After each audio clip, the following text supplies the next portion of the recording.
Welcome back into Good Day Oklahoma. It's time for this week's Sheriff Spotlight. Of course, joining us is Oklahoma County Sheriff Tommy Johnson III. Good morning. Good morning, ma'am. So we're here to talk about the wildfires and all the evacuations. I mean, it's top of mind for everybody. We had evacuations this morning happening just east of Guthrie, and emergency crews have been out there trying to get things under control. Let's talk about what people need to keep in mind when evacuation orders like this take place. Certainly, when we talk about the evacuation orders that take place, we want to talk about our role specifically as law enforcement. So we are there, and there's an incident command system, and usually fire takes control of that system during a wildfire. So how we come in and the role we play is evacuations, participating in those, and then also blocking roadways. Now, the thing that we're explaining to people today is really the understanding of the inconvenience, because a lot of folks want to go down roadways, their homes down there, and we certainly understand that.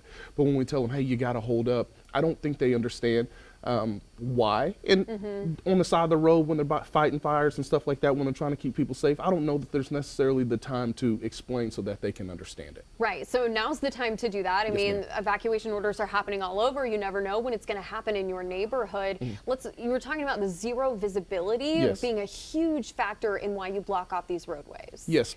So you have firefighters who are working to try to take care of the head of the fire so they can stop it in its tracks and really work backwards. And so during that point in time when the fire is built up on the roadway, it is zero visibility. So for the viewers at home, zero visibility is when you're operating down the roadway, you have zero view. You cannot see in front of you.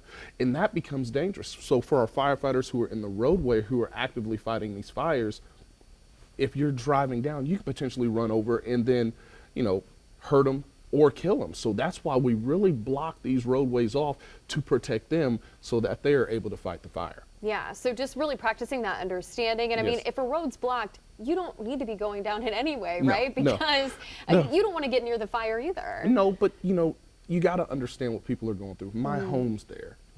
My belongings are there. All of my personal and the stuff that we cherish is there.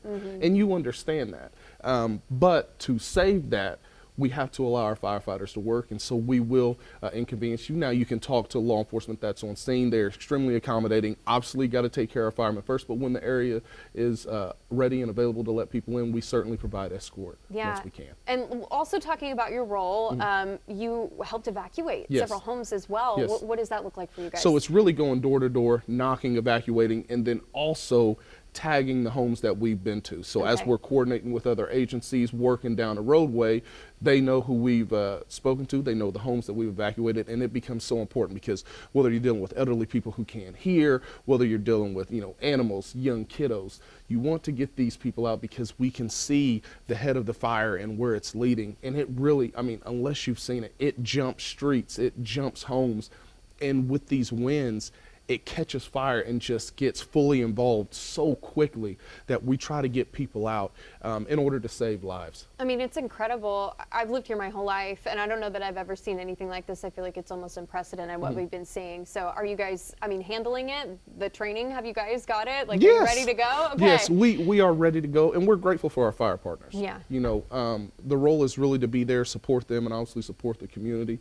And this is why we train together, and this is why we have everything that we have, so that when these events take place, we respond accordingly. Yeah, it's all hands on deck. Well, thank you so much for coming on and giving us, a behind the scenes kind of look of how this is handled and helping us understand to really take those evacuation orders seriously. Yes, ma'am. Thank you.